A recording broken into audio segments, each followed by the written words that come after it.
إن الحمد لله نحمده ونستعينه ونستغفره ونعوذ بالله من شرور أنفسنا وسيئات أعمالنا من يهده الله فلا مضل له ومن يضلل فلا هادي له وأشهد أن لا إله إلا الله وحده لا شريك له وأشهد أن محمدا عبده ورسوله يا أيها الذين آمنوا اتقوا الله حق تقاته ولا تموتن إلا وأنتم مسلمون يا أيها الناس اتقوا ربكم الذي خلقكم من نفس واحدة وخلق منها زوجها وبث منهما رجالا كثيرا ونساء واتقوا الله الذي تساءلون به والأرحام إن الله كان عليكم رقيبا يا أيها الذين آمنوا اتقوا الله وقولوا قولا سديدا يصلح لكم أعمالكم ويغفر لكم ذنوبكم ومن يطع الله ورسوله فقد فاز فوزا عظيما أما بعد. Donc ceci est la conférence mensuelle du mois d'octobre 2013 qui a pour titre les règles liées au sacrifice de Eid al-Adha. Ce sacrifice qui est appelé en arabe al-Udhiyah. Et durant cette conférence, où je me suis basé sur cette conférence, sur un épître de l'éminent savant Cheikh Mohammed ibn Salih al-Uthaymin, rahimahullah ta'ala, qui a écrit un livre appelé Ahkam al-Udhiyati wa al-Zakah. Les jugements de al-Udhiyah, c'est-à-dire de la bête sacrifiée pour Eid al-Adha, et les règles également qui régissent l'égorgement d'une bête. Et le cheikh lui-même a fait un résumé de son livre. Il a fait lui-même un résumé de son livre initial et c'est sur ce résumé que j'ai basé ma conférence. Donc la quasi-totalité de ce que je dirais sont au mot près les paroles de Cheikh Mohammed ibn Salih al-Uthaymin, rahimahullah ta'ala, sachant qu'à ma connaissance, ce livre n'a jusqu'à aujourd'hui pas été traduit, malheureusement, car c'est un livre extrêmement bénéfique, comme vous pourrez, ou comme vous aurez l'occasion de le constater, incha'Allah ta'ala, le cheikh rentre vraiment dans les détails. Et il est bon de temps en temps de faire des conférences scientifiques, des conférences ilmiyah, dans lesquelles on traite un sujet en profondeur, bien sûr, à la lumière du livre d'Allah et de la sunna du prophète, sallallahu alayhi wa alihi wa sallam. Concernant al-Udhiyah, quelle est sa définition et quel est son jugement? Al-Udhiyah, ce sont les bestiaux qui sont sacrifiés le jour de Eid al-Adha. Le jour de Eid al-Adha. Pourquoi est-ce qu'on les sacrifie le jour de Eid al-Adha? Parce que c'est le jour de l'Eid et pour se rapprocher d'Allah subhanahu wa ta'ala. Et sacrifier la bête le jour de l'Eid fait partie des emblèmes de l'islam qui sont légiférés dans le Coran, dans la Sunnah, et ceci fait l'unanimité des musulmans. Allah subhanahu wa ta'ala dit dans Surat al-Kawthar, فَصَلِّ لِرَبِّكَ وَانْحَرْ. Et il dit Azza wa Jal dans Surat al-An'am, قُلْ إِنَّ صَلَاتِي وَنُسُكِي وَمَحْيَايَ وَمَمَاتِي لِلَّهِ رَبِّ الْعَالَمِينَ لَا شَرِيكَ لَهُ وَبِذَلِكَ أُمِرْتُ. والنسك هنا الذبح كما قاله سعيد ابن جبير رحمه الله. Allah Azza wa Jal dit dans Surat al-Kawthar, et prie pour ton Seigneur et sacrifie pour lui. Et il dit aussi dans Surat al-An'am, subhanahu wa ta'ala, selon le sens, dit ma prière, mon sacrifice, ma vie et ma mort sont pour le Seigneur des mondes. Et un nusuk ici dans ce verset, cela signifie l'égorgement, comme l'a dit Saïd ibn Jubayr. Et dans le Sahih de l'imam al-Bukhari et Muslim, selon Anas, le prophète sallallahu alayhi wa sallam, Anas raconte أن النبي صلى الله عليه وسلم ضحى بكبشين أملحين ذبحهما بيده وسمى وكبر ووضع رجله على صفاحهما. Anas rapporte, comme cela est cité dans les deux sahih, que sont les sahih de l'imam al-Bukhari et Muslim, Anas raconte que le prophète sallallahu alayhi wa sallam a sacrifié le jour de l'Eid 2 béliers, amlahayni, c'est-à-dire 2 béliers blancs avec des taches noires. Le prophète sallallahu alayhi wa sallam les a sacrifiés de sa main.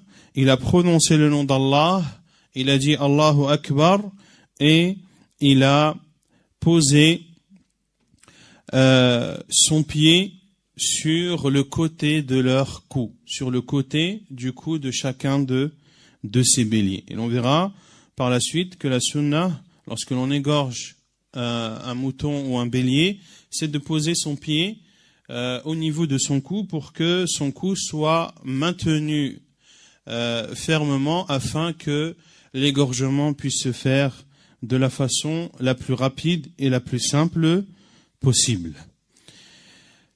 Min bab al-fa'ida, pourquoi est-ce que c'est appelé al-udhiyah?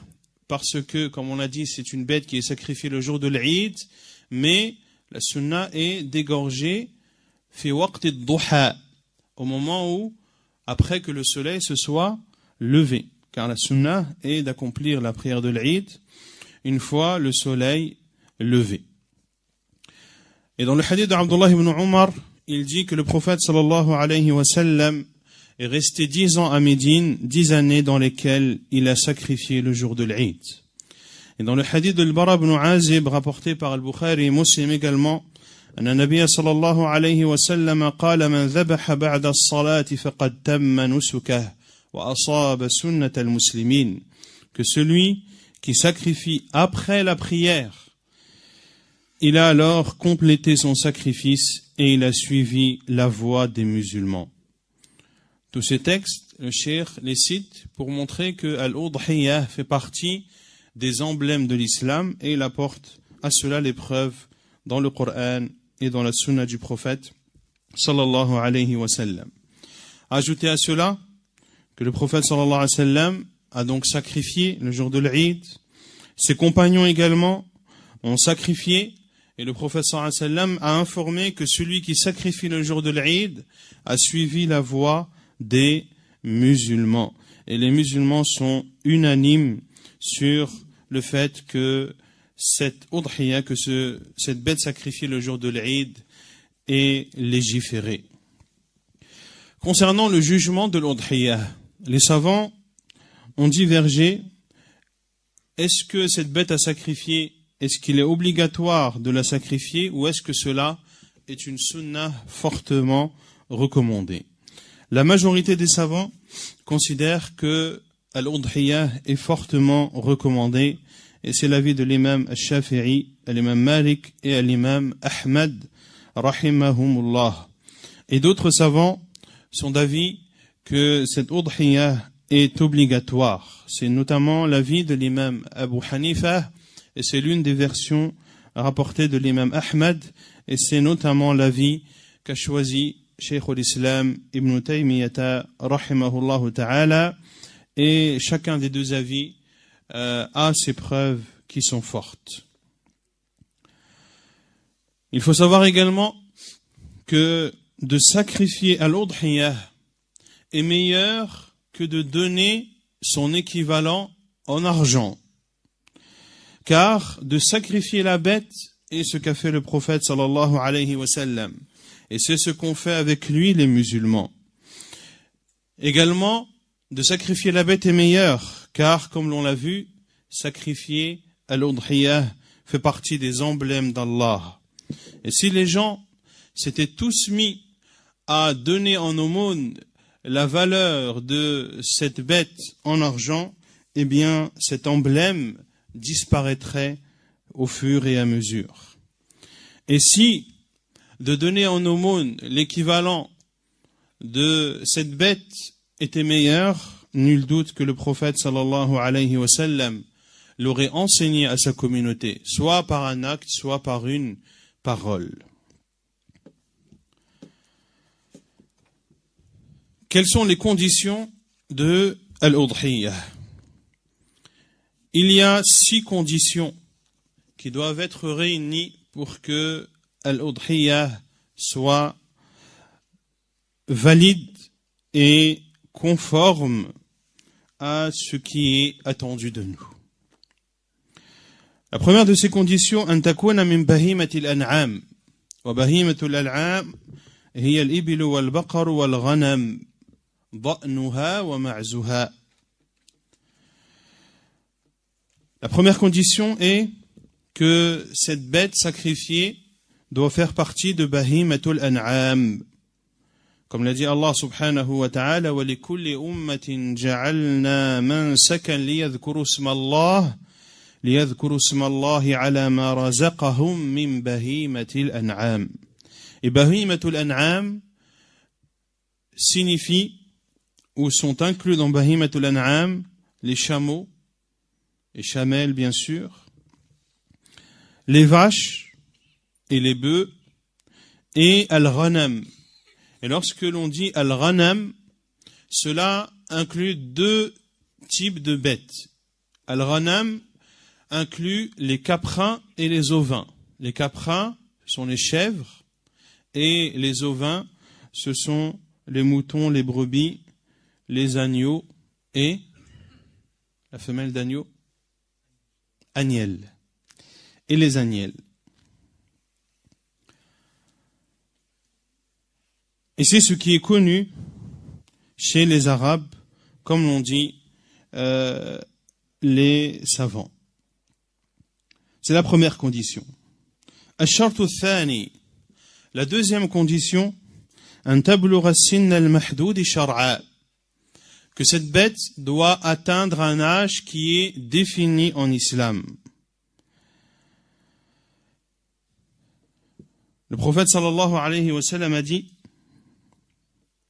dans le hadith rapporté par l'imam Muslim dans son sahih, لا تذبحوا إلا مسنة إلا أن تعسر عليكم فتذبحوا جذعة من الضأن. Ne sacrifiez qu'une musinnah, et l'on verra ce qu'est al-musinnah. Sauf si cela est difficile pour vous, alors sacrifiez al-jadh'ah parmi les ovins. On a dit que les ovins, ce sont les moutons, les brebis, les agneaux et les agnelles. Pourquoi est-ce que j'insiste en disant à chaque fois le mâle et la femelle? Car pour l'udhiyah, tu as le droit de sacrifier un mâle comme une femelle. Beaucoup se posent la question, est-ce qu'il est autorisé de sacrifier une femelle? Cela est totalement autorisé. Dans ce hadith, le prophète sallallahu alayhi wa sallam nous dit, ne sacrifiez qu'une musinnah. Qu'est-ce que al-musinnah? Al-musinnah, parmi les chameaux, ce sont ceux qui ont atteint l'âge de 5 ans. Parmi les vaches et les bœufs, ceux qui ont complété 2 ans. Et al-thani min al-ghanam, on a dit que le ghanam c'est les ovins et les caprins. Et parmi al-ghanam, il faut qu'ils atteignent 1 an. Il faut qu'ils atteignent 1 an. Et le prophète sallallahu alayhi wa sallam a dit, sauf si cela est difficile pour vous, alors, dans ce cas, sacrifiez al-jadh'ah min ad-da'n. Et al-jadh'ah, c'est la bête qui a plus de 6 mois. Donc, min ad-da'n. Et ici, le prophète sallallahu alayhi wa sallam a bien précisé ad-da'n, qui sont les ovins. Donc, le minimum pour les ovins, c'est 6 mois. Le minimum pour les caprins, c'est 1 an. Le minimum pour la vache et les bœufs, c'est 2 ans. Et le minimum pour le chameau et la chamelle, c'est 5 ans.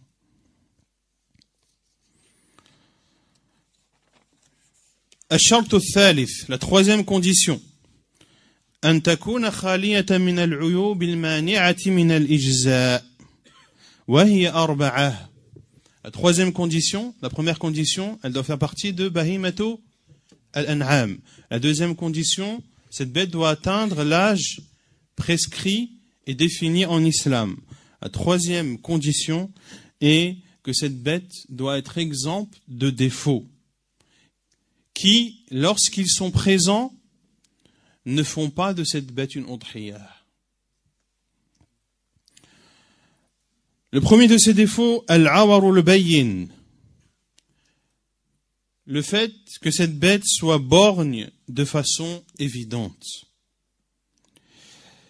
Et la bête de façon évidente, c'est la bête dont l'œil s'est obscurci, où l'œil ressort ressemblant à un bouton, ou lorsque l'œil devient complètement blanc, qui prouve que cette bête est borgne.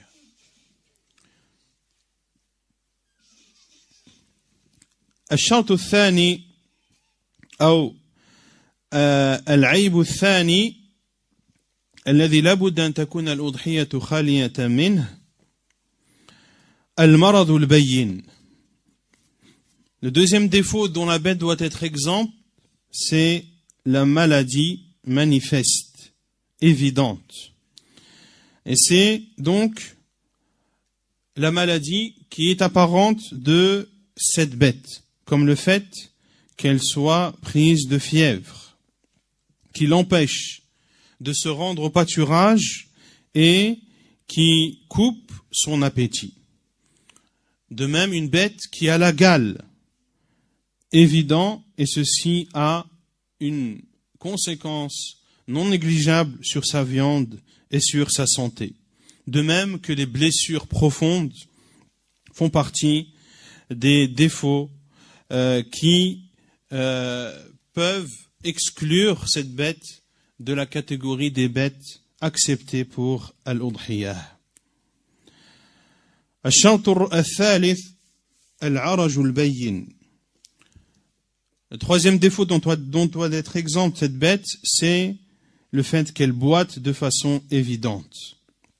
Et ceci concerne la bête qui boite de telle sorte qu'elle ne peut marcher et qu'elle ne peut suivre les autres bêtes qui sont saines. والأمر الرابع الهزال المزيل للمخ.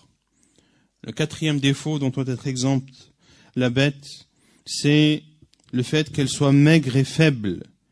Maigre à tel point que ses os n'ont plus de moelle.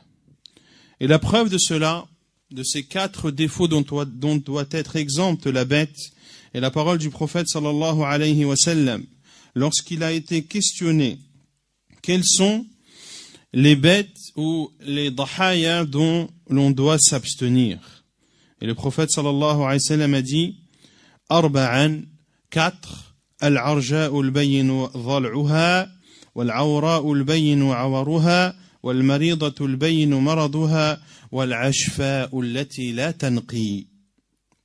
Le prophète sallallahu alayhi wa sallam a répondu celle qui boite de façon évidente, celle qui est borgne de façon claire, celle qui est malade, dont la maladie est évidente, et la maigre, la faible, qui n'a plus de moelle dans les os. Et dans le hadith de Al-Bara ibn Azib, le prophète sallallahu alayhi wa sallam a dit « Arba'un la tajuzu fil adahi » Quatre types de bêtes, il est interdit de les sacrifier pour al-udhiyah. Et le prophète sallallahu alayhi wa sallam de citer ces quatre défauts. Et Cheikh Ibn Uthaymin, rahimahullah ta'ala, dit que l'on ajoute à ces défauts les défauts qui sont similaires ou plus graves. Les défauts qui sont similaires ou plus graves. Et il cite, rahimahullah ta'ala, 6 défauts supplémentaires. Le premier de ces défauts est que cette bête soit aveugle. Car être aveugle est pire que que d'être borgne. Al-mabshoumah hatta tathlut wa yazulu anha al-khatar. Al-mabshoumah. Qu'est-ce qui sait ce que c'est qu'al-mabshoumah? Al-mabshoumah, c'est la bête dont le ventre a gonflé. En général, lorsque les bêtes, les ovins ou autres mangent notamment des dattes, eh bien, leur ventre gonfle et l'air ne peut sortir. Et ceci est dangereux pour la bête. Cela peut même la tuer. Et Cheikh, rahimahullah, dit « hatta tathlut », c'est-à-dire jusqu'à ce qu'elle aille au sel. Jusqu'à ce que cette bête aille au sel et que le danger s'écarte d'elle. Al-mutawallidatu, celle qui porte lorsque le fait de mettre bas est difficile pour elle, jusqu'à ce que le danger soit en soi écarté. La quatrième est celle qui a été atteinte de ce qui peut la tuer, comme le fait d'être étouffée, ou comme le fait de tomber d'un endroit élevé ou autre, jusqu'à ce que le danger soit écarté de cette bête. Cinquièmement, celle qui ne peut marcher. Et sixièmement, le cheikh de dire, celle dont l'une des mains ou l'un des pieds est coupé. Et en arabe, lorsque l'on parle des animaux, on parle des mains et des pieds. En français, on dit les pattes avant, les pattes arrière. En arabe, on est plus précis.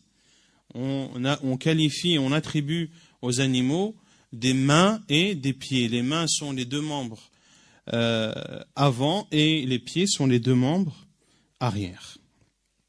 Ainsi, lorsque l'on ajoute les 4 défauts cités par le prophète sallallahu alayhi wa sallam et les 6 cités qui sont soit au même niveau, soit pires que ceux qu'a cités le prophète sallallahu alayhi wa sallam, eh bien, cela amène à un nombre de 10. Ash-shart al-rabi', 4e condition.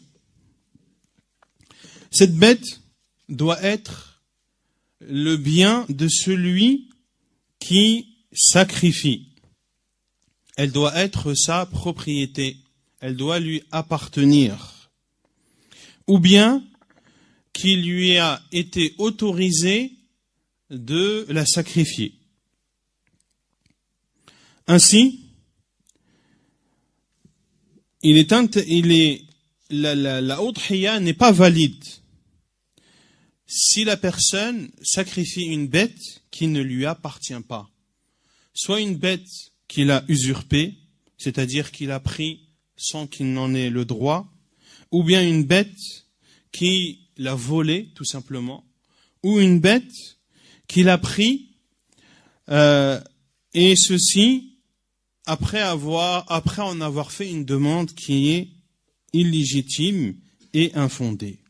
Pourquoi? Car le cheikh dit, car il est interdit de se rapprocher d'Allah à travers une désobéissance.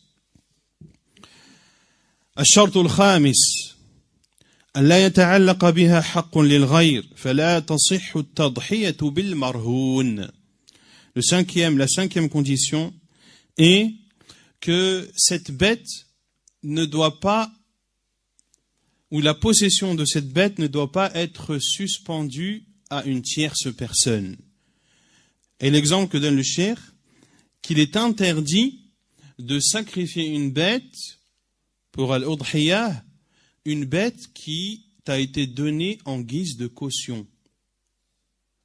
Tu as prêté de l'argent par exemple à quelqu'un et en guise de caution, il te donne un bélier. Tu n'as pas le droit de sacrifier ce bélier car ce bélier, la possession de ce bélier est suspendue à son propriétaire. Et ce ne sera ta propriété que lorsque cette personne ne t'aura pas remboursé de façon définitive. Et c'est tout le sens de la caution. Ash-shartu as-sadis, la sixième condition est que cette bête doit être sacrifiée pendant le moment légiféré en islam. Et ce moment commence après la prière de l'Eid, le jour de l'Eid, jusqu'au coucher du soleil du dernier jour des jours de Tashriq. Les jours de Tashriq qui sont au nombre de 3. 3 jours après le Eid. Donc il y a le jour de l'Eid qui est le 10e jour de Dhul Hijjah, et Ayam al-Tashriq, les 3 jours de Tashriq sont le 11, le 12e et le 13e jour de Dhul Hijjah. Celui qui égorge avant que la prière ne se termine ou après le coucher du soleil du 13e jour, alors sa udhiyah n'est pas valide. La preuve est le hadith de Al-Bara ibn Azib, dans lequel le prophète sallallahu alayhi wa sallam a dit, le hadith est rapporté par Al-Bukhari et Muslim, من ذبح قبل الصلاة فإنما هو لحم قدمه لأهله وليس من النسك في شيء. Il dit sallallahu alayhi wa sallam, celui qui égorge avant la prière, il n'a fait que présenter de la viande à sa famille, et ce n'est en aucun cas un sacrifice, c'est-à-dire de l'Eid. Et selon Jundub ibn Sufyan al-Bajali rahimahullah radiyallahu anhu, il dit shahadtu النبي صلى الله عليه وسلم قال من ذبح قبل أن يصلي فليعد مكانها أخرى. Et le hadith est rapporté par Al-Bukhari par Al-Bukhari et Muslim afwan. Dans le hadith de Jundub al-Bajali radiyallahu anhu, il dit j'ai assisté lorsque le prophète sallallahu alayhi wa sallam a dit celui qui égorge avant la prière, qu'il égorge une autre bête à la place. Qu'il égorge une autre bête à la place. وعن نبيشة الهذلي رضي الله عنه قال قال رسول الله صلى الله عليه وسلم أيام التشريق أيام أكل وشرب وذكر لله عز وجل. Et la preuve que Ayam al-Tashriq sont des jours de sacrifice, et le hadith de Nubayshah al-Hudhali radiyallahu anhu, dans lequel le prophète sallallahu alayhi wa sallam a dit les jours de Tashriq sont des jours de nourriture, de boisson et d'évocation du nom d'Allah subhanahu wa ta'ala. Et le cheikh dit, mais si le retard est dû à une excuse, comme celui dont la bête s'est sauvée, sans que cela ne résulte d'une erreur de sa part, et il ne retrouve sa bête qu'après le coucher du soleil du 13e jour. Dans ce cas, il n'y a pas de mal à la sacrifier, et cela sera considéré comme une udhiyah, et le cheikh de bien citer à condition que cette bête ne se soit pas sauvée suite à une erreur de son propriétaire.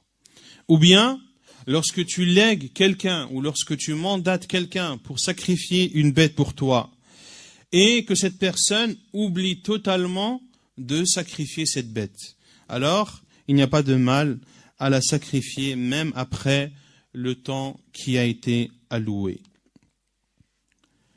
Et le cheikh dit ceci en analogie avec celui qui dort pendant l'heure d'une prière ou qui oublie cette prière. Il se doit alors de l'accomplir au moment où il se réveille ou au moment où il s'en rappelle. Et il est autorisé de sacrifier la bête pendant tout ce laps de temps, que ce soit la nuit comme le jour. Et de sacrifier le jour est meilleur. Et le mieux est le jour de l'Eid après la prière, après les 2 khutbahs. Le jour de l'Eid après les 2 khutbahs, car les 2 khutbahs viennent après la prière.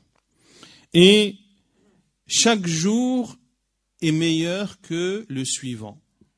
Chaque jour est meilleur que le suivant. c'est-à-dire de sacrifier le 11e est meilleur que de sacrifier le 12e, de sacrifier le 12e est meilleur que de sacrifier le 13e jour. Pourquoi? Car celui qui a plus tôt la personne aura sacrifié et plus tôt elle se sera empressée à accomplir une adoration qui le rapproche d'Allah subhanahu wa ta'ala. Puis le cheikh ouvre le chapitre des catégories des bêtes qui sont les meilleures pour al-udhiyah. الأفضل من الأضاحي جنسا الإبل ثم البقر إن ضحى بها كاملة ثم الضأن ثم المعز ثم سبع البدنة ثم سبع البقرة. Le meilleur type de bêtes à sacrifier sont tout d'abord le chameau, puis la vache lorsqu'ils sont sacrifiés entièrement. Une personne qui sacrifie pour lui seul un chameau, c'est ce qu'il y a de meilleur. Puis vient dans le degré préférable de sacrifier une vache ou un bœuf, tout seul. Puis vient le degré suivant de sacrifier l'ovin, un ovin, un bélier, une brebis, un agneau, une agnelle. Puis la chèvre. Puis le 7e d'un chameau, puis le 7e d'une vache. Ceci concerne le type de bête. Maintenant, lorsque l'on prend une bête, quelles sont les caractéristiques qui doivent être réunies ou qui font de cette bête comme étant celle qui a réuni les meilleures caractéristiques? Al-Sheikh rahimahullah dit وَالْأَفْضَلُ مِنْهَا صِفَةً الْأَسْمَنُ الْأَكْثَرُ لَحْمًا الْأَكْمَلُ خِلْقَةً الْأَحْسَنُ مَنْظَرًا. Et concernant la caractéristique de cette bête, le mieux est qu'elle soit grasse et qu'elle ait beaucoup de viande, qu'elle soit bien formée et qu'elle soit belle à voir. La preuve est le hadith de Anas ibn Malik radiyallahu anhu, que l'on a vu tout à l'heure, que le prophète sallallahu alayhi wa sallam كان يضحي بكبشين أقرنين أملحين والكبش العظيم من الضأن والأملح ما خالط بياضه سواد فهو أبيض في سواد. وعن أبي سعيد الخدري رضي الله عنه ضحى النبي صلى الله عليه وسلم بكبش أقرن فحيل يأكل في سواد وينظر في سواد ويمشي في سواد. Anas radiallahu anhu dit que le prophète sallallahu alayhi wa sallam sacrifiait 2 béliers qui avaient des cornes et qui étaient blancs avec des taches noires. Et le bélier est sans aucun doute parmi les ovins celui qui est le meilleur, car il est plus grand et la viande est meilleure. Wal-amlah, et l'amlah, c'est celui qui est blanc avec des taches noires. Et dans le hadith d'Abu Sa'id al-Khudri, radiyallahu anhu, il dit que le prophète sallallahu alayhi wa sallam a sacrifié un bélier avec des cornes, un bélier reproducteur. Il mangeait dans du noir, il regardait dans du noir et il marchait dans du noir. Et les savants ont expliqué, il mangeait dans du noir, c'est-à-dire que le contour de sa bouche était noir. Il regardait dans le noir, les contours de ses yeux étaient noirs, et il marchait dans du noir, c'est-à-dire que le contour de ses pattes était noir et le reste de son corps était blanc. Et dans le hadith de Abu Rafi', le serviteur du prophète sallallahu alayhi wa sallam, قال كان النبي صلى الله عليه وسلم إذا ضحى اشترى كبشين سمينين. Abu Rafi', Le serviteur du prophète sallallahu alayhi wa sallam a dit que le prophète sallallahu alayhi wa sallam, lorsqu'il voulait faire al-udhiyah, il achetait 2 béliers bien portants, 2 béliers gras. Et le hadith est authentifié par Cheikh al-Albani, rahimahullah. As-samin kathiru ash-shahmi wal-lahm. As-samin en arabe, c'est la bête qui a de la graisse et de la viande. Et dans une version de l'imam Ahmad, ضحى النبي صلى الله عليه وسلم إذا ضحى اشترى كبشين سمينين موجوئين. Et dans la version de l'imam Ahmad, le prophète sallallahu alayhi wa sallam a sacrifié 2 béliers castrés. 2 béliers castrés. Et le bélier castré est meilleur que le bélier reproducteur au niveau de sa viande. La viande du bélier castré est plus tendre et meilleure que celle du bélier reproducteur. Et quant au bélier reproducteur, il est souvent mieux formé et plus beau que le bélier castré. Ceci concerne ce qu'il y a de mieux à sacrifier comme bête, tant en termes de type de bête que de caractéristiques que doivent ou qu'il est recommandé que ces bêtes ou dont ces bêtes doivent être dotées. Puis le cheikh cite les caractéristiques dont il est détestable, qu'il est détestable que la bête ait. On a vu tout à l'heure les défauts qui font que lorsqu'ils sont présents, cette bête ne peut être sacrifiée et ne peut être considérée comme une udhiyah. Et le cheikh va citer maintenant les défauts dont il est mieux de s'éloigner et ceux qui, lorsqu'elles sont dans une bête, eh bien, il est détestable et non pas interdit de la sacrifier comme une udhiyah.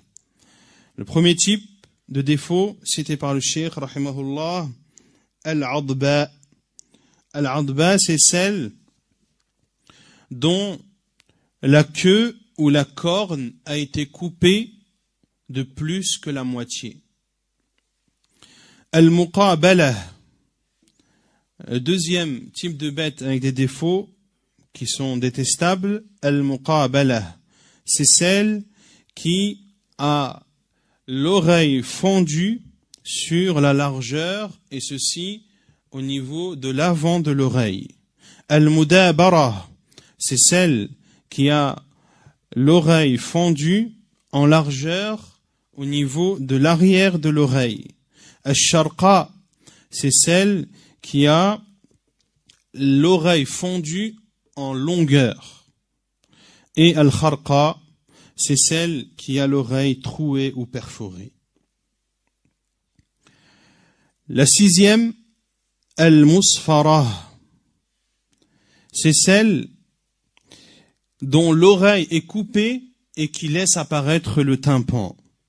Et il a été dit également que al-musfara, c'est la bête maigre, mais qui a tout de même de la moelle dans les os. Car on a vu que al-ashfa allati la tanqi, la bête maigre qui est maigre et faible à tel point qu'il n'y a plus de moelle dans ses os, que cela fait partie des défauts qui excluent cette bête du sacrifice. Pour Al-Eid, on dit bien pour Al-Eid, car si tu égorges cette bête pour autre que pour Al-Eid, si tu l'égorges pour autre que pour Al-Udhiyah ou pour Al-Hadi, eh bien cela est autorisé bien sûr. Le septième défaut détestable dans une bête, Al-Musta'salah, c'est celle qui n'a plus de cornes. Le huitième défaut qui est détestable, Al-Bakhqa, c'est celle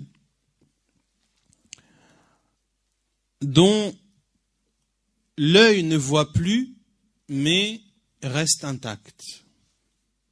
Elle ne voit plus, mais l'œil est intact. Est-ce qu'elle est considérée comme une borgne? Oui ou non? Oui. Elle est borgne. Mais le prophète sallallahu alayhi wa sallam a dit Al-awra al-bayyinu awaruha. La borgne dont le fait qu'elle soit borgne est évident. Cela est évident. C'est-à-dire ça se voit clairement. Et on l'a vu, les détails qu'a donné le cheikh, soit parce que son œil est obscur, ou soit parce qu'il ressort ressemblant à un bouton, ou soit parce qu'il est blanc entièrement. Mais si son œil est intact, mais qu'elle ne voit pas avec celui-ci, elle est effectivement borgne, mais sa borgnité, si on peut dire comme ça, n'est pas évidente. Al-Mushayya'a, c'est celle qui ne peut suivre le reste du troupeau, qui peut suivre le reste du troupeau, mais se met toujours derrière.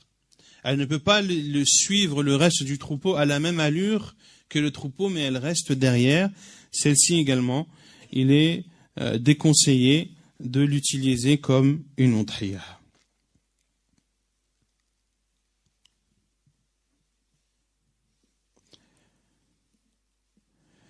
Et le cheikh dit qu'il y a d'autres choses qui peuvent être ajoutées à cela, parmi les caractéristiques détestables qui sont présentes dans une bête. Il dit, rahimahullah, al-batra min al-ibli wal-baqri wal-ma'z.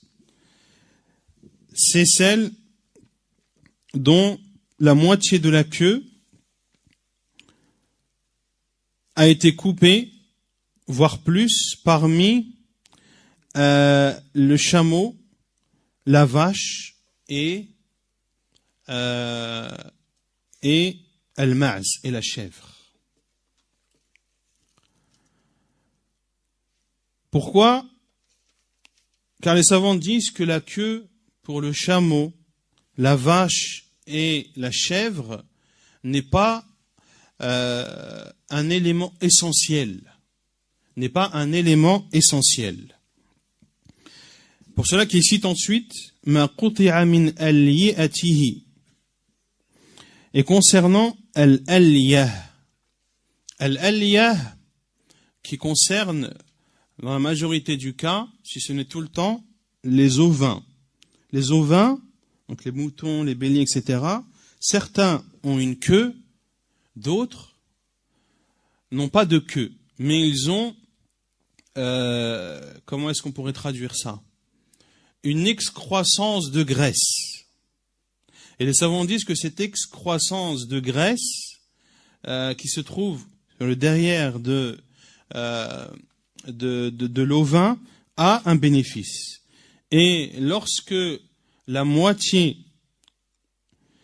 si plus de la moitié est coupée de ce type d'excroissance, eh bien, selon la majorité des savants, cette bête n'est pas considérée comme une udhiyah. Et si la moitié et moins a été coupée, et si moins de la moitié a été coupée, alors cela reste détestable, mais non interdit pour une udhiyah. Également fait partie des caractéristiques détestables la bête dont les dents ou dont certaines dents sont tombées. Et si cette bête n'a pas de dents dès la naissance, cela n'est pas détestable. Également, il dit rahimahullah ma quti'a shay'un min halamati thadyiha. La bête dont le bout des mamelons ont été coupés. Également, il est détestable de la prendre comme une udhiyah, sauf si elle a été créée comme ça, sauf si cette bête est née avec ce défaut. Ceci concerne les caractéristiques détestables que le Cheikh Mohammed ibn Salih al-Uthaymin a cité, rahimahullah ta'ala.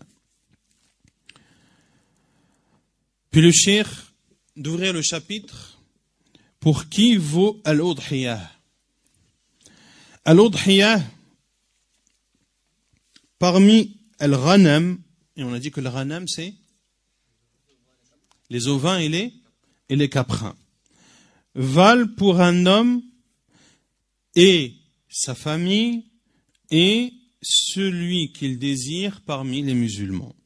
Et la preuve est le hadith de Aïcha radiyallahu anha, anna nabi sallallahu alayhi wa sallam amara bi kabshin aqran yata'u fi sawad wa yabruku fi sawad wa yanzuru fi sawad فأتى به ليضحي به فقال لها يا عائشة يا عائشة هلم المدية أي أعطني السكين ففعلت ثم أخذها وأخذ الكبش فأضجعه ثم ذبحه أي أخذ يستعد لذبحه ثم قال بسم الله اللهم تقبل من محمد وآل محمد ومن أمة محمد ثم ضحى به رواه مسلم.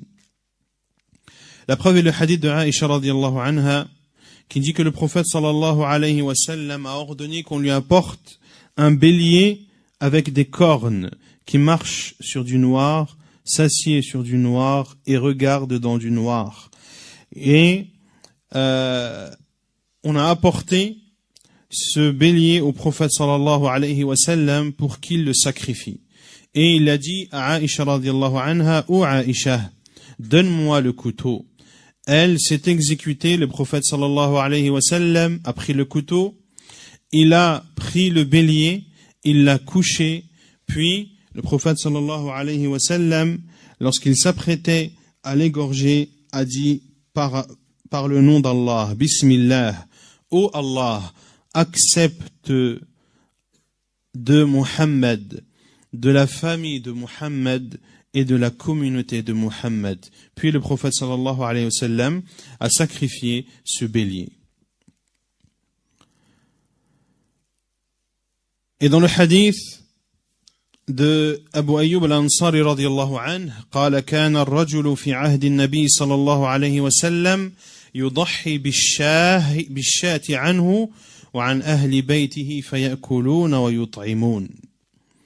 Et dans le hadith d'Abu Ayyub al-Ansari radiyallahu anhu, il dit que l'homme au temps du prophète sallallahu alayhi wa sallam sacrifiait une brebis pour lui et pour la famille an ahli baytihi, la famille résidant dans son foyer, fayakuluna wa yut'imun. Il mangeait de cette viande et donnait à manger. Donc, celui qui sacrifie un ovin ou un caprin, cela lui suffit pour lui et pour sa famille. Et tous ceux pour qui il a eu l'intention, parmi les membres de sa famille, qu'ils soient vivants ou morts. S'il n'a rien eu d'intention, s'il n'a pas eu d'intention particulière, alors cette intention entre dans les gens de sa famille tout ce que peut englober ce terme, que ce soit à travers ce qui est connu chez les gens ou que ce soit à travers la langue arabe.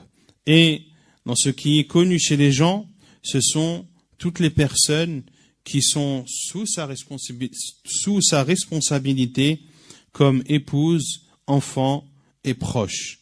Et en arabe, Ahlul Bayt, ce sont tous les proches parmi sa descendance, la descendance de son père, la descendance de son grand-père et la descendance de son arrière-grand-père. Le septième d'un chameau ou d'une vache valent pour ou sont équivalents à un ghanam, à un ovin ou un caprin. Si un homme participe au sacrifice d'un septième de chameau ou de vache, cela lui suffira pour lui et pour les membres de sa famille. Car le prophète sallallahu alayhi wa sallam a considéré que le septième d'un chameau ou d'une vache a la même valeur qu'une brebis. Et ceci dans le hadi. Et le hadi, c'est la bête qui est sacrifiée par qui? Par le pèlerin, qu'il soit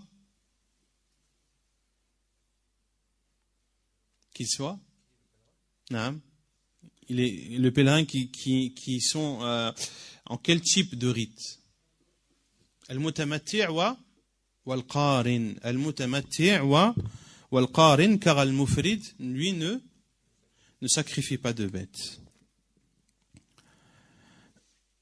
Et le cheikh dit, et cela est donc similaire et équivalent pour al-udhiyah, car il n'y a pas de différence entre al-udhiyah, le sacrifice de l'Eid, et al-hadi, le sacrifice du pèlerin, dans ce point.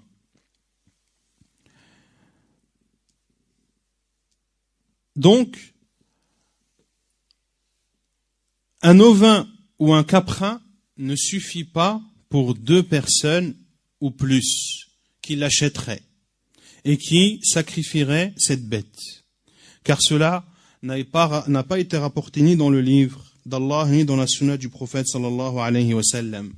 De même que de se rassembler à 8 pour sacrifier un chameau ou une vache, cela n'est pas valable, car ces adorations sont bien précises et il est interdit de les outrepasser, que ce soit en termes qualitatifs qu'en termes quantitatifs.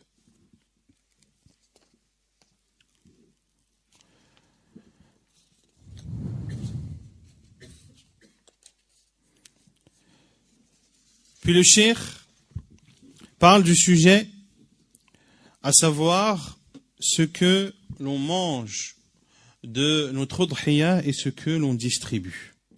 Il est légiféré pour celui qui a sacrifié sa udhiyah de manger de sa udhiyah, d'en donner et de donner en aumône. Car Allah subhanahu wa ta'ala dit فَكُلُوا مِنْهَا وَأَطْعِمُوا الْبَائِسَ الْفَقِيرَ. Mangez-en vous-même et faites-en manger le besogneux misérable. Et dans le hadith de Salam ibn al-Akwa radiyallahu anhu, le prophète sallallahu alayhi wa sallam dit كُلُوا وَأَطْعِمُوا وَادَّخِرُوا rawahu al-Bukhari. Il dit sallallahu alayhi wa sallam, mangez et nourrissez et conservez. Et la parole du prophète sallallahu alayhi wa sallam, al-it'am,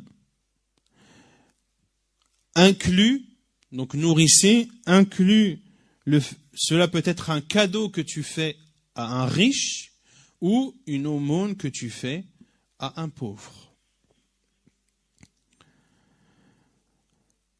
Et les savants ont divergé sur la quantité que l'on doit manger, que l'on doit offrir et que l'on doit donner en aumône. Et le cheikh dit wal amru fi dhalika wasi'. Et dans cela, la porte est large. Et ce qui est choisi, ou la vie choisie, est de manger le tiers, d'offrir le tiers et de donner en aumône le tiers. Et ce qui est autorisé de manger, il est autorisé de le conserver, à condition bien sûr que la conservation longue ne porte pas atteinte à cette viande et la rend plus tard non propre à la consommation. Exception faite, sauf si le pays est touché par une famine. Dans ce cas, il est interdit de garder et de conserver cette viande plus de 3 jours. La preuve est le hadith de Salam ibn al-Akwa radiyallahu anhu. Le prophète sallallahu alayhi wa sallam a dit Man dhaha minkum fala yasbahanna ba'da thalatha fala yasbahanna ba'da thalithatin wa fi baytihi minhu shay.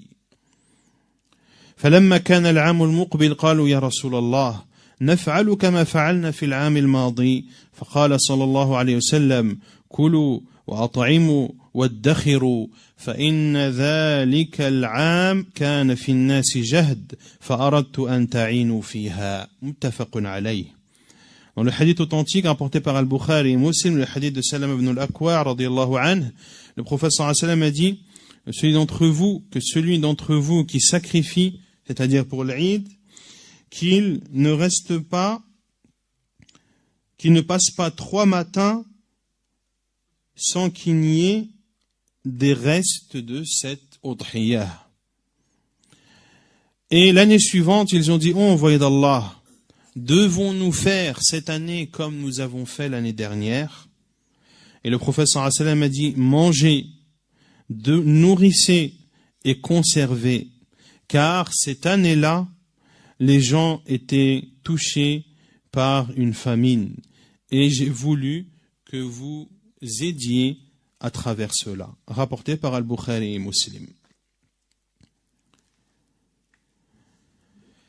Et il n'y a aucune différence dans l'autorisation de manger, d'offrir la viande, que la bête que tu sacrifies soit une bête obligatoire ou qu'elle soit une bête surérogatoire.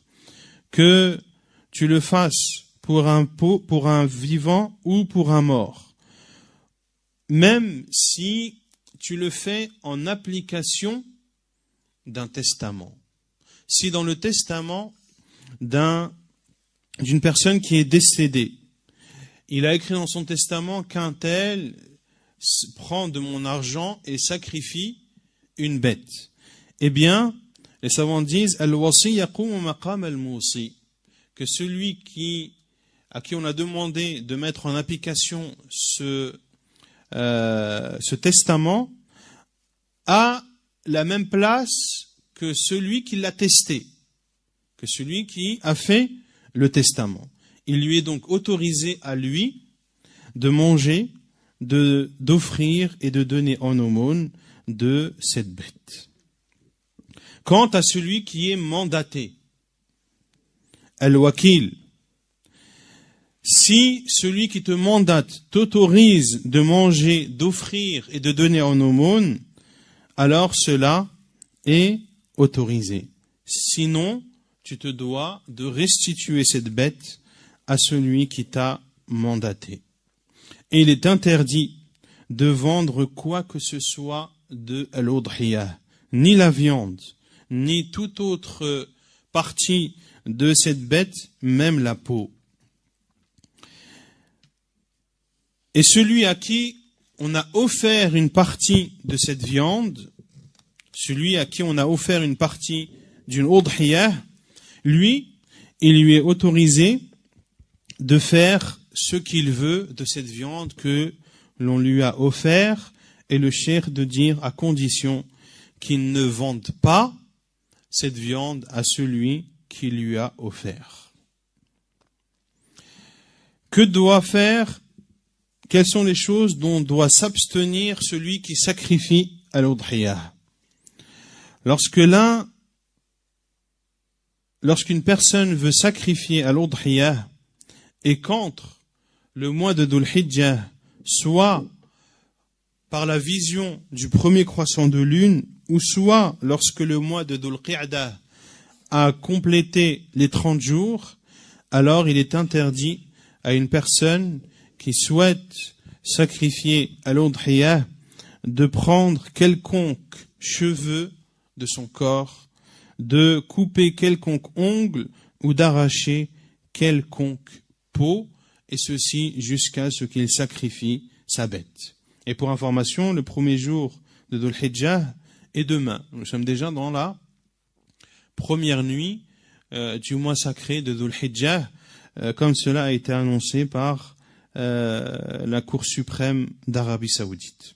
Donc, le dimanche 6 octobre 2013 est, Inch'Allah ta'ala, le premier jour du mois de Dhul Hijjah, et ce samedi soir est la première nuit de Dhul Hijjah. La preuve est le hadith du prophète sallallahu alayhi wa sallam. Le hadith de Salama, rapporté par l'imam Muslim dans son Sahih, إذا رأيتم هلال ذي الحجة وفي لفظ إذا دخلت العشر وأراد أحدكم أن يضحي فليمسك عن شعره وأظفاره. Lorsque vous voyez le croissant de lune de Dhul Hijjah, et dans une version lorsqu'entre les 10, c'est-à-dire les 10 premiers jours de Dhul Hijjah, et que l'un d'entre vous veut sacrifier, alors qu'il s'abstienne de couper quelconque poil ou ongle. Et dans une version,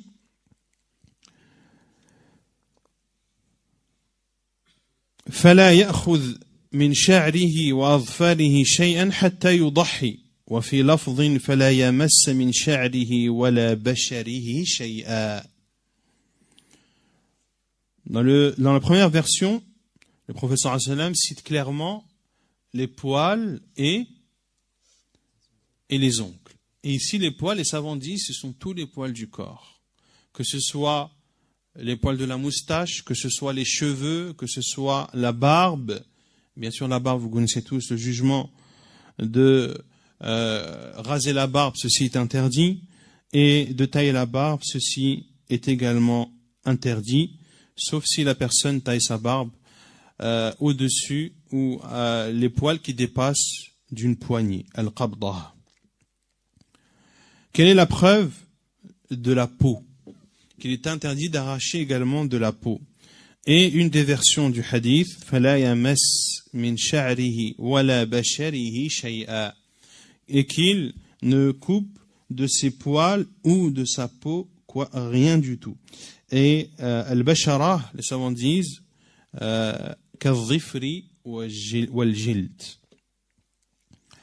Et celui qui a l'intention de sacrifier durant les 10 premiers jours, c'est-à-dire que il n'a eu la volonté de sacrifier une udhiya que par exemple le 5e jour de Dhul Hijjah, eh bien, il doit s'abstenir de faire ces interdits à partir du moment où il a eu cette intention et ce qu'il a pu faire auparavant ne lui sera pas pris en compte.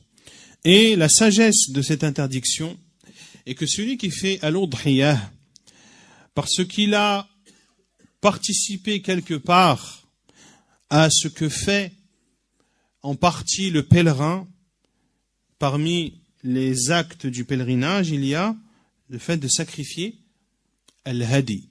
Et celui qui fait al-udhiyah participe quelque part à un des rites que fait le pèlerin, à savoir sacrifier une bête, et donc il participe également avec lui dans certaines interdictions, dans certaines particularités de l'état de l'ihram, et ces quelques particularités sont le fait que le pèlerin en état de sacralisation n'a pas le droit lui aussi d'arracher des poils de son corps, ni de couper ses ongles, et bien d'autres interdictions qui sont effectives pour le pèlerin en état de sacralisation.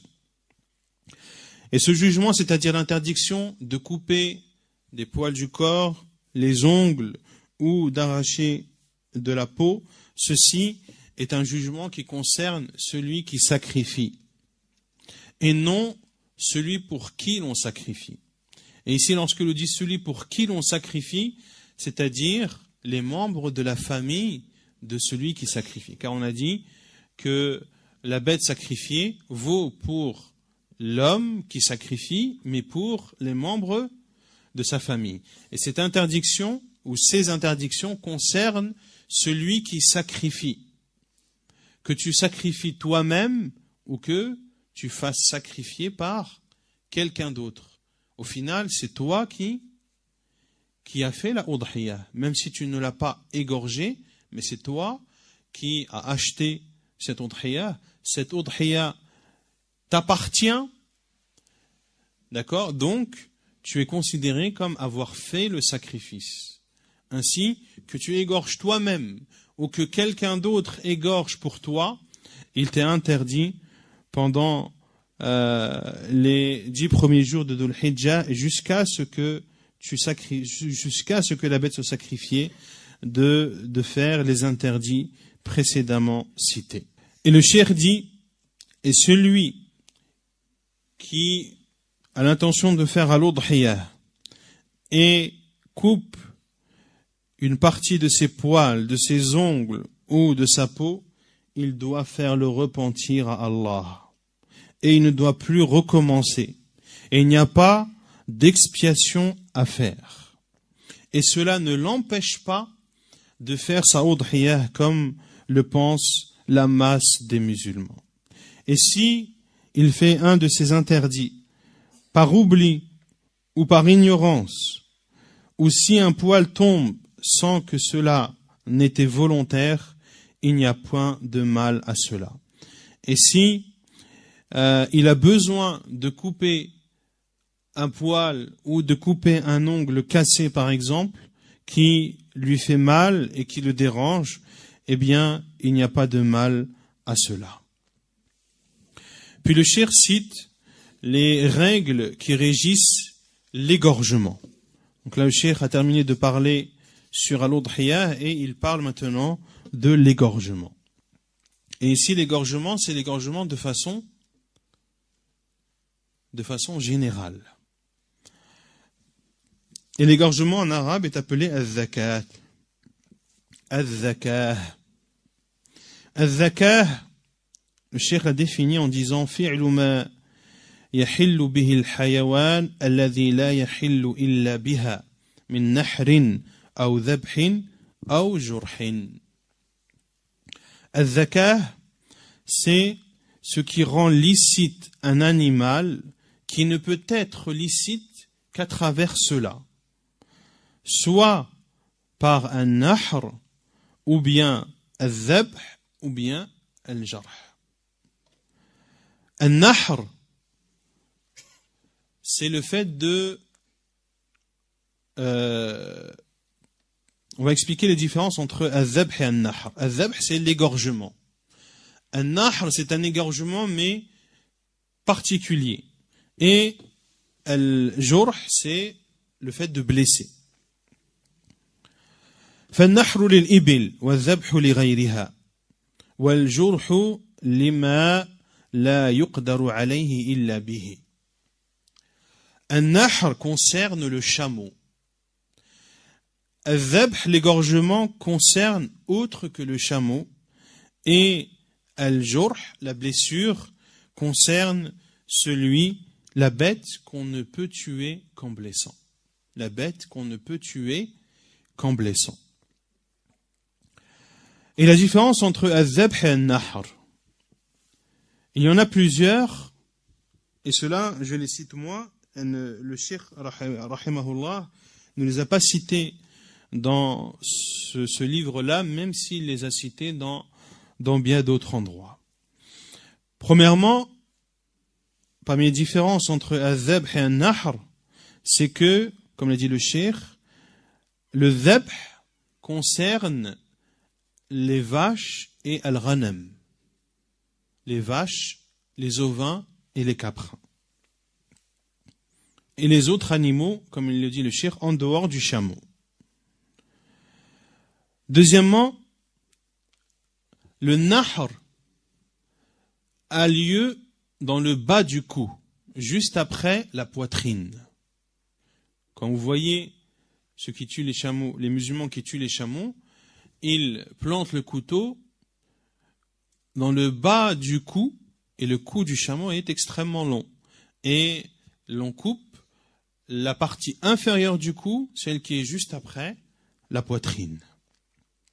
Quant à dhabh, quant à l'égorgement, il a lieu dans la partie supérieure du cou, juste après la tête. C'est l'une des différences entre al-dhabh et al-nahr. Al-nahr, concernant le chameau est debout et l'on attache sa main gauche. Et la main gauche du chameau, c'est la patte avant gauche. Elle est attachée, c'est-à-dire qu'elle se plie comme cela et on l'attache. Ainsi, le chameau reste debout sur 3 pattes uniquement. Puis, le nahr est fait. Quant au dhabh, on couche la bête sur le côté gauche. Et l'on verra que le cheikh dit, la sunna c'est de coucher la bête sur le côté gauche, de mettre son pied sur son cou et de l'égorger, sauf pour celui qui est gaucher. Dans ce cas, il couche la bête sur son côté droit, car c'est la meilleure position pour que le sacrifice se fasse dans les meilleures conditions. Et il y a d'autres différences, mais celles-ci sont les plus connues. Et le cheikh cite 9 conditions pour que le sacrifice, al-zakah, soit valide. La première de ces conditions, que celui qui tue doit être doué de raison. Il est interdit, ou le sacrifice d'un majnoun, de celui qui a perdu sa raison, ou de celui qui est en état d'ébriété, ou du petit qui n'a pas encore sa raison, ou du grand, ou de la personne âgée qui ne sait plus distinguer, eh bien leur sacrifice n'est pas autorisé. La deuxième condition, que celui qui sacrifie doit être un musulman, ou alors il doit faire partie des gens du livre. Et les gens du livre, ce sont les juifs et les chrétiens. Quant aux musulmans, il lui est autorisé de sacrifier, que ce soit un homme ou que ce soit une femme, qu'il soit juste ou qu'il soit pervers, qu'il soit en état de pureté ou en état d'impureté. Quant aux kitabi, c'est-à-dire aux juifs ou aux chrétiens, la bête qu'il sacrifie, qu'il égorge, est licite, que ses parents fassent partie des gens du livre ou non. Et les musulmans sont unanimes sur le fait qu'il est licite de manger la viande de la bête égorgée par un kitabi, par un juif ou un chrétien. Car Allah Azza wa Jalla a dit وَطَعَامُ الَّذِينَ أُوتُوا الْكِتَابَ حِلٌّ لَكُمْ. Et la nourriture des gens du livre est licite pour vous. Et parce que le prophète sallallahu alayhi wa sallam, comme cela est rapporté dans le Bukhari et Muslim, le prophète sallallahu alayhi wa sallam a mangé d'une brebis qui lui a été offerte par une femme juive. Quant au reste des non-musulmans, qui ne font pas partie des gens du livre, il est interdit de manger ce qu'ils sacrifient. Car Allah Azza wa Jalla dit وَطَعَامُ الَّذِينَ أُوتُوا الْكِتَابِ, et la nourriture des gens du livre. L'imam Ahmad rahimahullah a dit, et je ne connais personne qui dit le contraire de cela, si ce n'est une personne de l'innovation. Et le cheikh dit, et il n'est pas obligé de demander sur ce qui a été sacrifié par un musulman ou par une personne des gens du livre, comment il a égorgé. Et est-ce qu'il a prononcé le nom d'Allah ou non? Il dit, rahimahullah, il dit Cheikh al-Uthaymin, bel wala yanbaghi. Plus encore, cela n'est pas convenable de poser cette question. لأن ذلك من التنطع في الدين, car cela fait partie de l'exagération dans la religion. والنبي صلى الله عليه وسلم أكل مما ذبحه اليهود ولم يسألهم. Et le prophète sallallahu alayhi wa sallam a mangé de ce qu'ont égorgé les juifs et ne leur a pas demandé. C'est-à-dire le prophète sallallahu alayhi wa sallam ne leur a pas demandé comment est-ce qu'ils ont égorgé. وفي صحيح البخاري وغيره عن عائشة رضي الله عنها أن قوما قالوا للنبي صلى الله عليه وسلم إن قوما يأتوننا بلحم لا ندري أذكر اسم الله عليه أم لا قال سموا عليه أنتم وكلوه. قالت وكنا حديث عهد بكفر فأمرهم النبي صلى الله عليه وسلم بأكله دون أن يسألوا مع أن الآتين به قد تخفى عليهم أحكام الإسلام لكونهم حديث عهد بكفر. Et il dit aussi, rahimahullah, et dans le Sahih de Bukhari et autres, selon Aïcha radiallahu anha, qu'un peuple ont dit, ô envoyé d'Allah, il y a un peuple qui nous apporte de la viande, dont nous ne savons pas si le nom d'Allah a été prononcé ou non. Le prophète sallallahu alayhi wa sallam a dit, prononcez-vous le nom d'Allah et mangez. Elle a dit à Aïcha, et il faisait partie, et il n'y a pas si longtemps qu'ils étaient dans la mécréance. Et le prophète sallallahu alayhi wa sallam leur a ordonné de manger sans poser de questions, sachant que ceux qui étaient venus à lui, sallallahu alayhi wa sallam, étaient convertis récemment. Donc il était fort probable qu'ils ne connaissaient pas un certain nombre de jugements islamiques. Ash-shart al-thalith, la troisième condition, que le sacrifice soit voulu, car le sacrifice nécessite une intention. Et celui qui n'a pas l'intention de tuer cette bête, avec l'intention de la tuer d'une façon légiférée qui la rendra licite, alors celle-ci n'est pas licite pour lui. Et le cheikh donne un exemple. Comme celui qui est attaqué par une bête et l'égorge pour se défendre uniquement. Il égorge cette bête, mais il ne l'égorge pas pour la rendre licite et la manger. Il l'égorge pour se défendre. Ash-shart al-rabi', la quatrième condition. Allah yakuna adh-dhabhu li ghayri Allah. Que le sacrifice ne doit pas être fait pour autre qu'Allah. Car s'il est fait pour autre qu'Allah, cette bête est illicite. Comme celui qui sacrifie une bête en guise de reconnaissance envers une statue, ou pour donner de l'importance à un défunt dans sa tombe, ou celui qui sacrifie une bête pour montrer l'importance d'un roi ou autre. La cinquième condition, Allah yusammi alayha ismu ghayrillah. Il ne doit pas prononcer un nom autre que le nom d'Allah. Comme celui qui dit par le nom du prophète, ou par le nom de Jibril, ou par le nom de telle ou telle chose autre qu'Allah. S'il fait cela, eh bien, cette bête est illicite. Et Ash-Shaykh dit, rahimahullah, wa in dhakara ismallahi ma'ah. Même s'il cite le nom d'Allah avec. Même s'il dit par le nom du prophète et d'Allah. Par un tel et Allah. Eh bien, cette viande est illicite. Ash-shart al-sadis.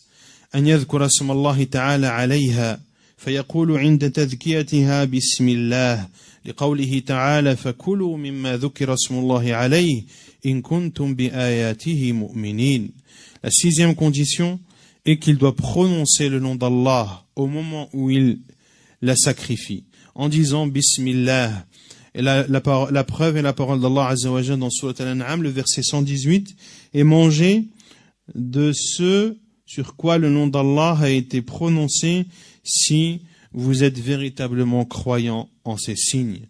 Et la preuve également est la parole du prophète sallallahu alayhi wa sallam, ma anhara ad-dam wa dhukira ismullahi alayhi fakulu.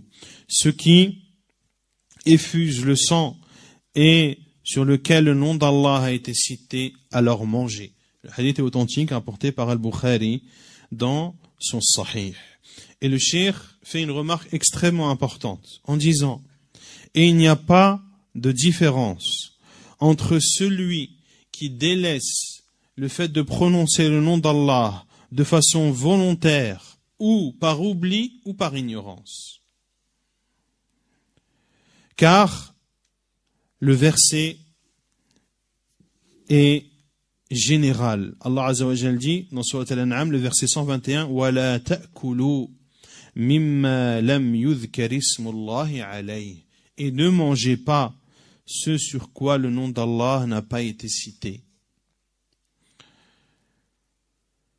Donc, lorsque l'on sacrifie une bête et que l'on ne dit pas Bismillah, que tu ne le dises pas volontairement, ou que tu ne le dises pas par oubli, ou que tu ne le dises pas par ignorance, dans tous les cas, cette viande est illicite. Et le cheikh, rahimahullah, dit لأن النبي صلى الله عليه وسلم جعل التسمية شرطا في الحل والشرط لا يسقط بالنسيان والجهل. Car le prophète sallallahu alayhi wa sallam a fait de cette tasmiya, de dire bismillah, une condition pour la licéité de cette viande. Et la condition ne peut être exempte par un oubli ou par une ignorance. Et il donne un cas similaire, rahimahullah, en disant: si cette personne tuait cette bête sans effuser le sang, par oubli ou par ignorance, est-ce qu'elle serait licite pour lui ou pas?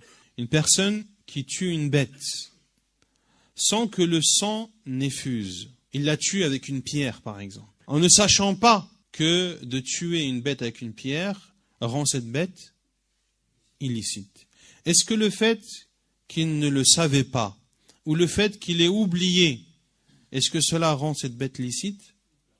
C'est la même chose pour la tasmiya.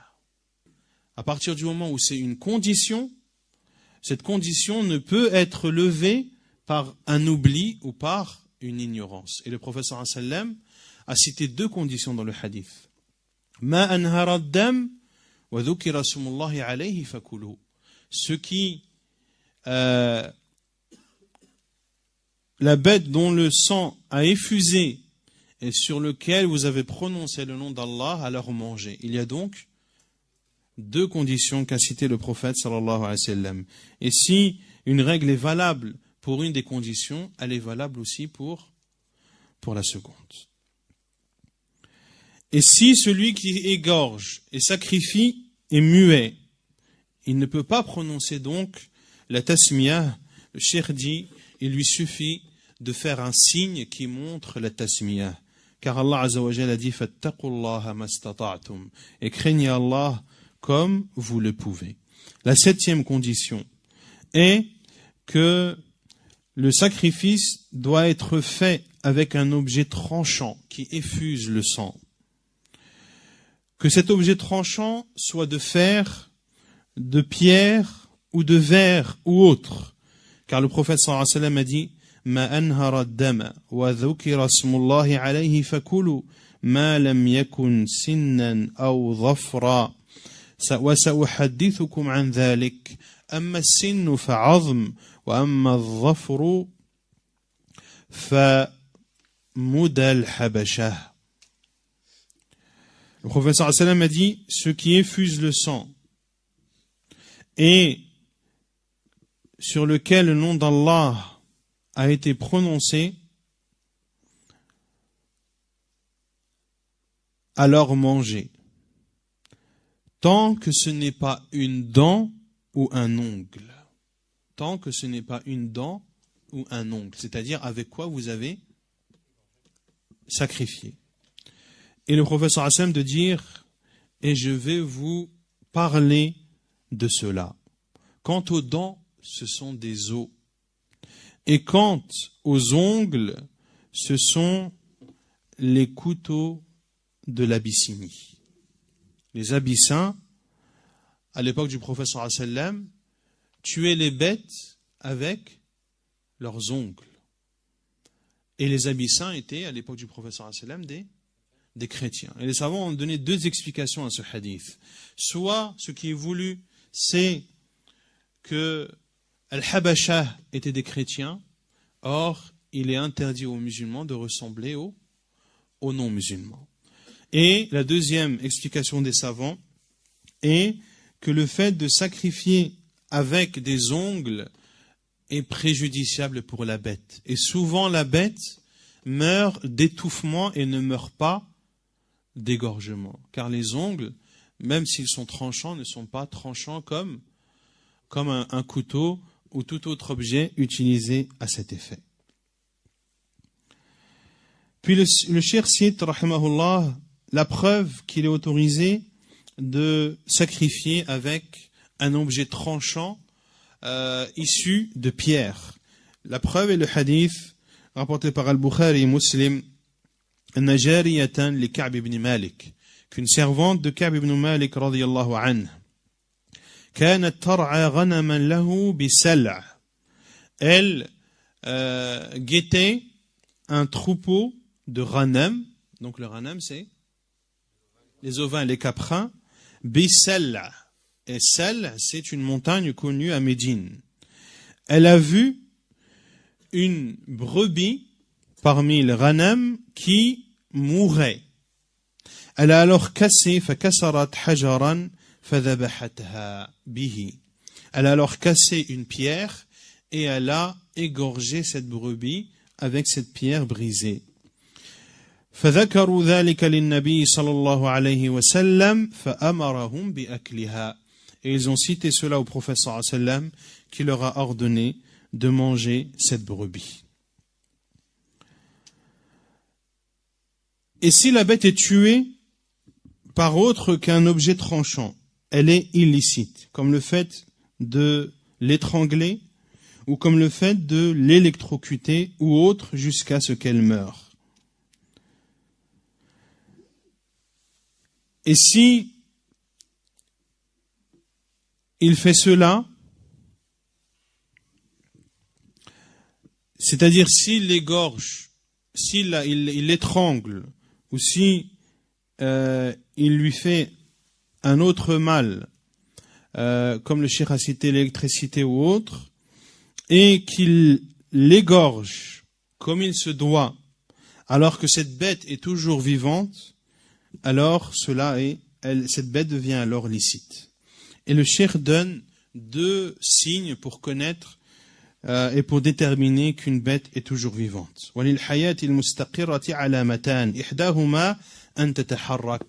Le premier signe est que la bête bouge. Tant qu'elle bouge, elle est vivante.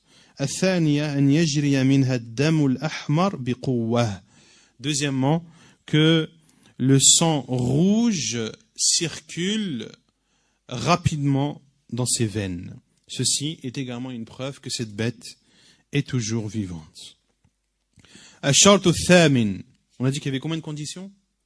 9. La 8e condition,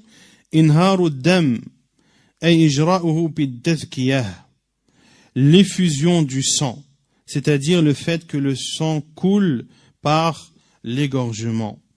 Car le prophète sallallahu alayhi wa sallam a dit la bête dont le sang effuse et sur lequel le nom d'Allah a été prononcé, alors manger.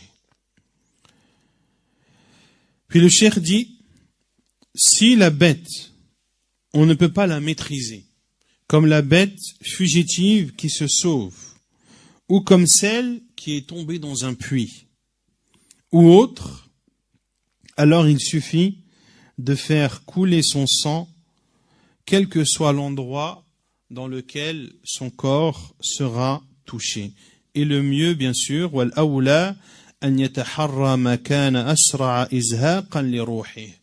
et le mieux, bien sûr, est de choisir l'endroit dans lequel tu vas blesser cette bête que tu ne peux égorger de façon normale, comme le cheikh l'a cité en donnant quelques exemples, eh bien, de choisir l'endroit de son corps qui fera écouler le plus de sang et donc tuera cette bête de la façon la plus souple.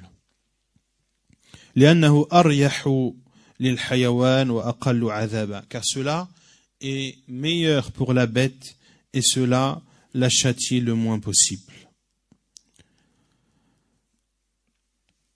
Et si l'animal est maîtrisable, alors il est obligatoire que de faire effuser son sang de son cou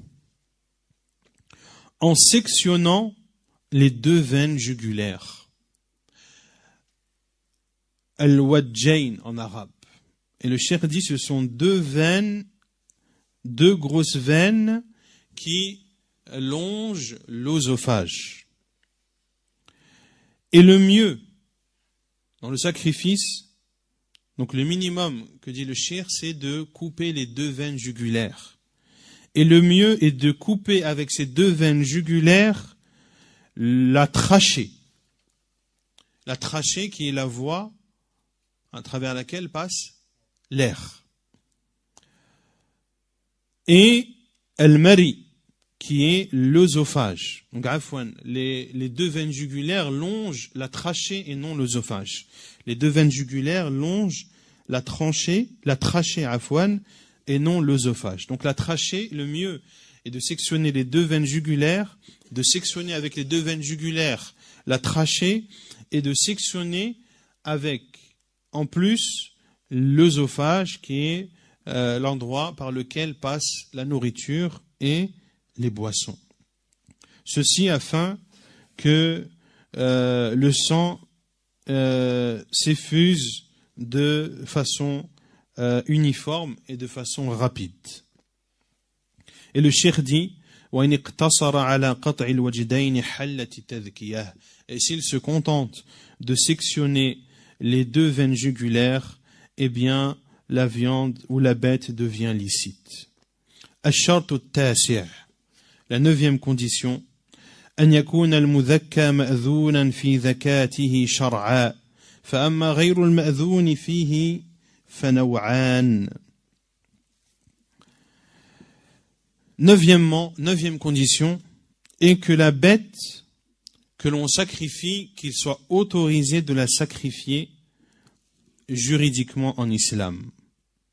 Et les bêtes qui ne sont pas autorisées sont de deux sortes. La première, celles qui sont interdites par le droit d'Allah, كَصَيْدِ الْحَرَمِ وَالْإِحْرَامِ, comme les bêtes qui vivent dans la terre sacrée.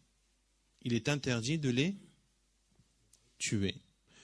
De chasser, afwan, saydul haram, de chasser les animaux dans la terre sacrée et de sacrifier en état d'ihram. Afwan, ka saydil harami wal ihram, na'am. De chasser en état d'ihram ou de chasser dans la terre sacrée. Même s'il le sacrifie.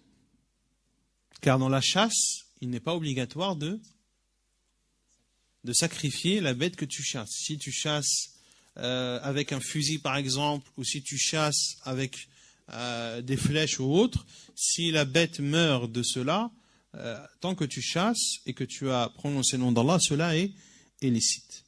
النوع الثاني, la deuxième chose, les deuxièmes bêtes qu'il est interdit, c'est celles qui sont en rapport avec le droit des créatures, comme les bêtes usurpées, celles qui sont volées.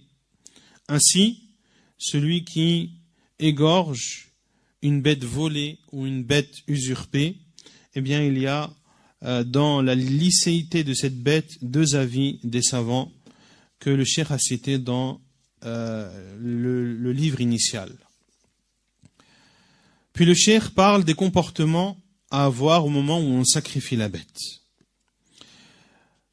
Et ces comportements ne remettent pas en cause la licéité de la bête, mais il est recommandé de les faire. Awalan, istiqbalul qibla, de se mettre en direction de la qibla au moment où l'on sacrifie.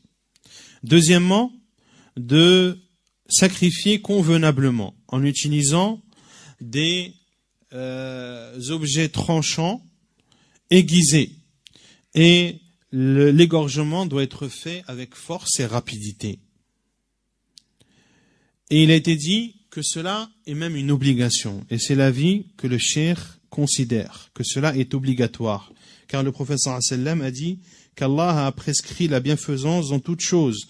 Lorsque vous tuez, tuez bien, et lorsque vous égorgez, égorgez convenablement, et que l'un d'entre vous aiguise son couteau et qu'il tranquillise sa bête. Donc le cheikh considère que cela est une obligation. Troisièmement, parmi les comportements à voir, que le chameau, l'on pratique sur lui un nahr, et on a expliqué ce qu'était un nahr tout à l'heure. En dehors du chameau, c'est un dhabh. Le chameau, lorsqu'on fait le nahr, doit être debout, la main gauche attachée. Et si cela est difficile, alors il peut la tuer lorsqu'elle est assise. Le reste, ou en dehors du chameau, eh bien il est recommandé d'allonger la bête sur son côté gauche, sauf si le sacrificateur est gaucher. Dans ce cas, il place ou il allonge la bête sur son côté droit. Et le cheikh dit et il fait partie de la sunna de poser son pied sur son cou afin de le stabiliser. Quant au fait de monter dessus et de tenir la bête par ses pattes, il n'y a aucune source de cela dans la sunna. Et les savants ont cité que parmi les bénéfices de laisser les pattes de la bête libres et que cela facilite l'effusion du sang. Quatrièmement, ce qui est recommandé de faire, c'est de sectionner la trachée et l'œsophage en plus des deux veines jugulaires qui, elles, font partie des conditions. Cinquièmement, le comportement à avoir est de cacher le couteau lorsque l'on l'aiguise, afin que la bête ne le voie pas. Sixièmement, de faire le takbir après la tasmiyah. On a vu que la tasmiyah était une condition, et le takbir est une sunnah, recommandée après la tasmiyah, de dire bismillah wa wallahu akbar. سابعا أن يسمي عند ذبح الأضحية أو العقيقة من هي له بعد التسمية والتكبير. Septièmement, ce qui est recommandé de faire pour celui qui sacrifie, lorsqu'il sacrifie une udhiya ou une aqiqa, de citer le nom de celui pour qui il sacrifie. Après avoir cité le nom d'Allah et le takbir, il demande à Allah que cela soit accepté en citant son nom. Il donne le cheikh un exemple en disant Fayaqul Bismillah wallahu akbar Allahumma minka walak. Oh Allah, cela provient de toi et cela est pour toi. Car la bête, elle provient d'Allah. C'est un rizq, une pourvoyance qu'Allah t'a accordée. Et tu la sacrifies pour Allah. Et le cheikh dit Wa in kunta وَإِنْ كَانَتْ لَهُ, donc si elle est pour toi, tu dis Allahumma minka walak anni. Et si tu dis pour quelqu'un par exemple, tu dis Bismillah, Wallahu akbar, Allahumma minka walak an fulan. An fulan. Et tu nommes la personne qui t'a mandaté ou pour qui tu sacrifies. Les choses détestables, et on terminera par cela, Inch'Allah ta'ala, les choses détestables au moment du sacrifice. Que le sacrifice soit fait par un objet qui n'est pas bien aiguisé. Et il a été dit même que cela est interdit et c'est l'authentique. C'est l'avis de Cheikh Al-Uthaymin que de sacrifier avec un objet qui n'est pas bien aiguisé est interdit. D'aiguiser le couteau devant la bête, cela est déconseillé. De sacrifier une bête alors que l'autre regarde. De sacrifier une bête devant une autre bête. Cela également est détestable. De faire, après avoir sacrifié la bête, de faire ce qui pourrait la châtier avant que son âme ne quitte son corps. Comme le fait de casser son cou, ou de la dépecer, d'enlever sa peau, ou de couper des membres de cette bête avant que son âme ne quitte son corps. Et il a été dit même que cela est interdit, wa huwa sahih.